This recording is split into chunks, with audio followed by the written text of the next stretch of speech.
Hey, how's it going, ladies and gentlemen? My name is Eric McKinley, and I'm the founder of the Generational Wealth Creators.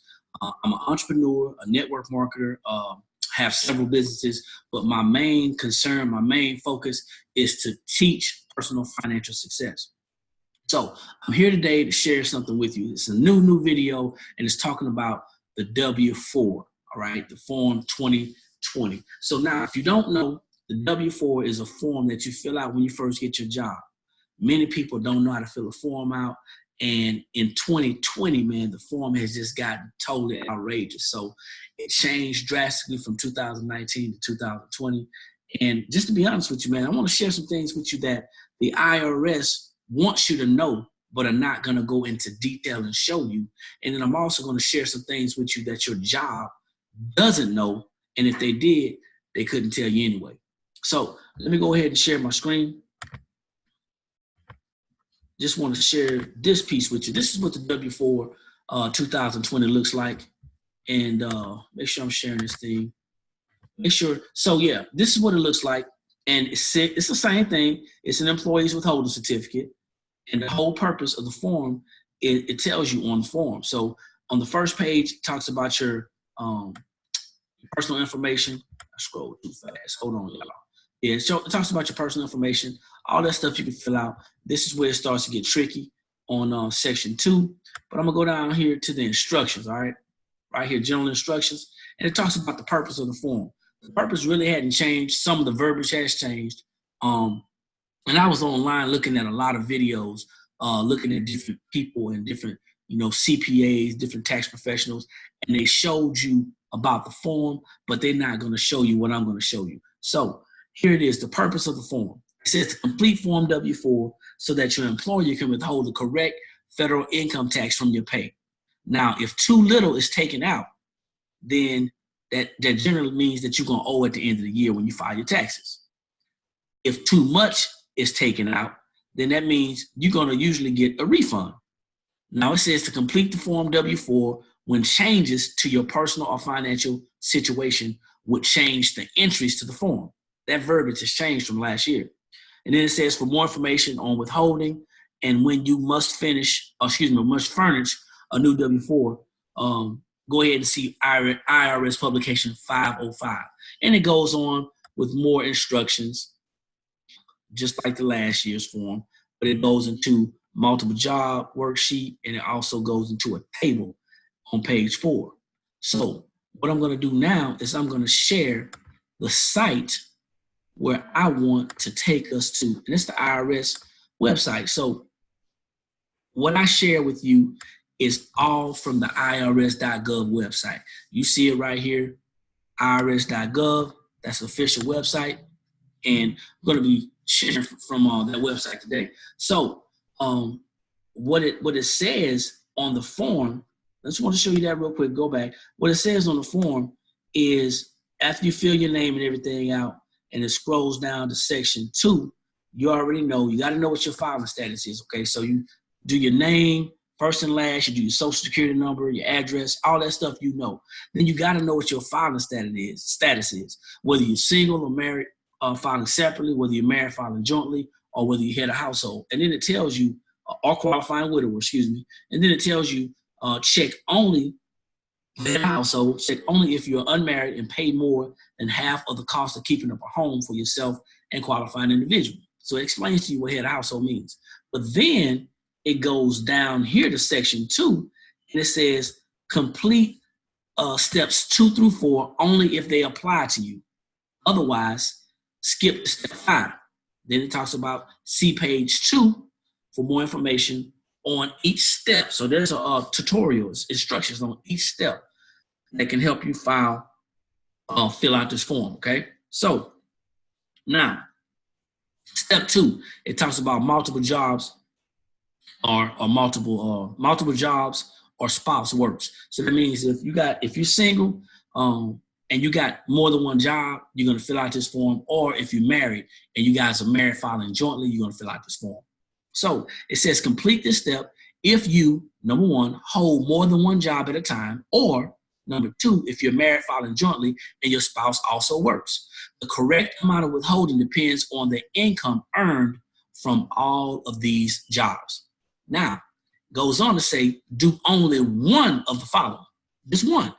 It says either A, you can use the estimator, that's the tax withholding estimator, at www.irs.gov/W4APP for the most accurate withholding for this step, in this steps 3 through 4. Or you can use the multiple jobs worksheet on page 3 and enter the result in step 4 below for a roughly accurate withholding. Or if there are only 2 jobs total, you may check this box. You can do the same on the you can do the same on Form W4 for the other job. This option is accurate for jobs with similar pay. Otherwise, more tax than necessary will be withheld. Well, I'm gonna tell you guys what we're gonna do is we're gonna go with letter A for the day, and it says to use the estimator at that site for the most accurate. Okay, and that's why I was on the site. So now we're gonna go back to the site, and I want you to see this. Okay, so here you go. So we're gonna type in. And I already have it highlighted, tax withholding estimator in the search engine. We're going to search it. It's going to bring you to another page. And you see right here where it talks about the tax withholding estimator. You guys can read that. It's just letting you know that's a tool that the IRS uses to closely estimate your taxes that are going to be withheld. So we're going to select this. It's going to take you to another page. It talks about the Tax Cuts and Jobs Act change in the way that taxes are calculated. We're going to scroll on down until we find the tax withholding estimator. There it is. Cool, right? So now it talks about, after we click on that, it talks about the recent tax laws and for taxpayers who itemize. And you guys can read this as well, but it basically is telling you guys in a roundabout way that they're taking more tax deductions away from people who don't own businesses. That's bottom line up front. That's what they're doing. So you can read that if you like, but we're going to go straight to the estimator, okay? So we're going to click on the estimator, and now it takes us to the tax withholding estimator. Now, if you guys have ever filled out any taxes or anything like that online, like maybe TurboTax or Tax Act, this is going to be real simple because you're just filling in your numbers. Now, this is what you're going to need to accurately fill this thing out. First thing you're going to have to make sure that you have is your first pay stub of January 2020. If you cannot use this, it won't be accurate if you use the last pay stub of 2019. There's a lot of people talking about their jobs are trying to get a jump on getting this form filled out, but you cannot accurately have a good assessment of how much taxes excuse me, you're going to actually owe if you have an old old pay stub. So you want to make sure you have an updated pay stub. And the most accurate pay stub or the most updated pay stub is going to be the first check that you get in January. The next thing you're going to do is, if you are a business owner, you're going to need your last year's tax documents, because as a business owner, you can actually take more allowances. Okay, you can keep more of your money. But for all intents and purposes, we're going to use this example. We're going to do a married couple. Both of them are working. They have 2 qualifying children, 2 children that are ages, they're under the age of 17. I just put it like that. Under the age of 17. And that's it, okay? It's going to be real basic. I just want you guys to see these numbers. So I'm making these numbers up in my head as I go. So I want you guys to be mindful of that, okay? So it's just asking questions. They're married and they're filing jointly. So that's their filing status. And every time you click one, another question is going to pop up. Can someone else claim you as a dependent on their tax return? No. Number of dependents that this couple plans to claim on the tax return. Do you have any? Yes. We said they have 2. How many? It's going to be 2. Okay. How many dependents you anticipate claiming? It's going to be 2. And that the system is going to remember it's 2 every time. Do you or will you or your spouse hold a job this year with paychecks from which federal income taxes are regularly withheld? Answer is yes. You have taxes coming out of your check. How many jobs do you expect to hold this year? That's just for one person, okay? The first spouse is one, and how many jobs does your spouse expect to hold? The second one is also going to be one. Then it asks, will you receive or will your spouse receive income from a pension this year? The answer is no. Now, you got to figure out all these other things. Check all that apply to you and your spouse. Other sources of income and tax payments. Do you receive Social Security benefits, or does your spouse receive Social Security benefits? Receive a scholarship or a grant that must be counted as income. You will collect unemployment compensation. Your spouse will collect unemployment compensation. And you just keep on going. Earn net income from self-employment. Earn net income from spousal self-employment. Receive unearned income such as dividends, interest, annuities, so on and so forth. Had withholding or made estimated payments for income such as dividends, interest, and distributions from IRA. Have you earned, and I keep skipping over,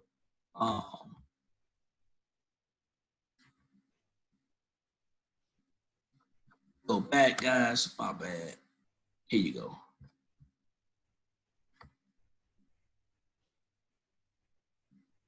I think that is going to be, how many pensions?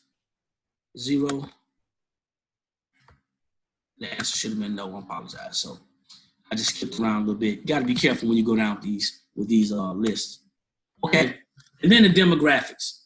Talks about, will you be 65 years or older by January 1st, 2021, your spouse, are you blind or is your spouse blind? The answer is none of those apply, so we're going to hit next. Okay. So now we just jumped over to the income and withholding. Now, do you expect to hold a job the entire year? Of course you expect to. We're estimating, so we're going to say yes. How frequently do you get paid? Okay, so we're going to say you get paid now you know what? We're going to say we get paid twice a month. There's a difference too, so you know. Now for this example, even though we know nobody probably got a check this year in January for January. So it says, on what date did your most recent pay period end? For all intents and purposes, we're going to say Friday, the 3rd, okay? Enter the total wages you expect to receive this year. Since I've been doing some work, we're going to put $40,000, okay? First spouse is getting $40,000. Enter any bonuses that you receive, 0. Enter any bonuses that you're going to receive later, 0. Scroll down. Right here, it asks you, do you want your employer to withhold the appropriate taxes for future bonuses? You can check that if you like. I'm not. Just going to keep moving. Your last pay statement, enter the total federal income taxes withheld. So let's say you just got paid January the 3rd, and the first amount of taxes that they held out of your check was $150 federal, okay? So that means that year to date, it's the same. That's why you need your pay stub, okay? Did you or will you contribute to a tax-deferred retirement plan? This couple did not. Do you have a health savings account, pre-tax child care? Basically, if you had to ask these questions and you don't know, you don't have it. But they have no health savings account, okay? So the answer is no. Now we're going to go to the spouse's job. Okay, does your spouse expect to hold a job all year? Yes. How frequently does your spouse get paid? Twice a month, okay, twice monthly. On what day did your spouse most recently pay period end? Same thing, February 3rd. Enter the total wages. Spouse makes a little bit more money, so we're going to put $50,000 on there, okay? Enter any bonuses your spouse has already received, 0. Scroll down. Enter any bonuses that they expect to receive, 0. Same thing, we're not going to check letting the employer withhold the appropriate taxes. Then it asks, using your last pay statement, enter the total federal income taxes withheld for the spouse. Let's say they got $250 withheld, and that is year to date as well, okay? So now, did your spouse contribute to a tax deferred? Nope, they don't have a 401k, and they don't have a health savings account. So now we're going to select next, and it takes you to adjustments, okay? So it talks about looking at adjustments. We're going to look at this, but we're not going to really mess with it. And the reason why, because a lot of people are not going to be able to, some people are going to be able to use it. If it applies to you, of course, put it in there, okay? But for this couple, they're not going to have it. But you're talking about student loan interest, educator expense for the teachers. You're talking about deductions for contributions to IRAs. Lots of people have those. Health savings accounts, that's what we're talking about. Moving expenses for military, and then alimony paid. And then you have penalty for early withdrawals, and then certain business credits. There's none. Just want you guys to see this. Now we're going to go to the deductions. And you can either look at the itemized deductions or you can take the standard deduction. Now, if you look right here, married filing jointly, the standard deduction, they qualify for $24,800. Most people are going to take the standard deduction because they're not going to be able to get more than the standard deduction. Now, it's going to allow you to take less, but if you take less, you're just messing yourself over, okay? So we can look at the itemized deductions once again. We got medical and dental, taxes you paid, qualified interest that you paid, gifts to charity, casualty losses, and other itemized deductions. Now, this stuff is really, really monitored, and they really condensed it. So most times you're not going to be able to get over the standard deduction. So if you get less than the standard deduction, it's only going to hurt you financially. So I would take the standard deduction if it's more, okay? And then it says if you want to use your itemized deduction, even if it's less than your standard deduction, please check the box. Doesn't make sense, but that's some people are going to want to do that. I'm going to hit next. Now we're talking about the tax credits, okay? Now, based on your inputs, for this example, you qualify for tax credits for your dependents. Remember, we had two. The tax credits are amounts you subtract directly from your tax obligation. Do you want to learn more learn more or finish and get the results without the tax credits? We want to learn more. So we're going to see the credits. Okay. Now, child tax credits, enter the number of qualifying children. It already knew you had at least two. So we're going to say 2. Enter child dependent care, 2. Enter an estimate of your work-related child care expenses. For now, we're just going to put 0, okay? Earn income tax credit, select number of qualifying children, 2. We're going to scroll down. Adoption tax credit, that's 0. And then you also have other credits such as foreign tax, educational, retirement, homeowner, elderly or disabled, business, alternative, minimum tax, energy efficient, whatever applies to you, you're going to put that number in there. Now we're going to say next because they don't have anything else that applies to them. Now, it printed out what their refund is. It says, based on the information you entered, these are your results. If you do not change your withholding, you're likely to get a refund. That means that you're going to get a refund of about $6,100, okay? It says now, if you continue to go the route that you're going, they're going to hold between both checks almost $10,000. That's $9,600 they're going to take out of that check. They said, this is what the IRS is saying, what they anticipate that this couple's going to owe is only $3,432. So that means that they allow the IRS to take out $9,600, man, that's a lot of money. That's like $800 a month. Imagine what you can do with that money. Now it says, hey, look, you can get a refund and wait.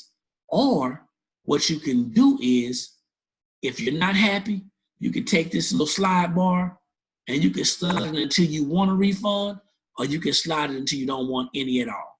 I'm going to say none. Now, what it just did was it just calculated what each job should put on their W-4.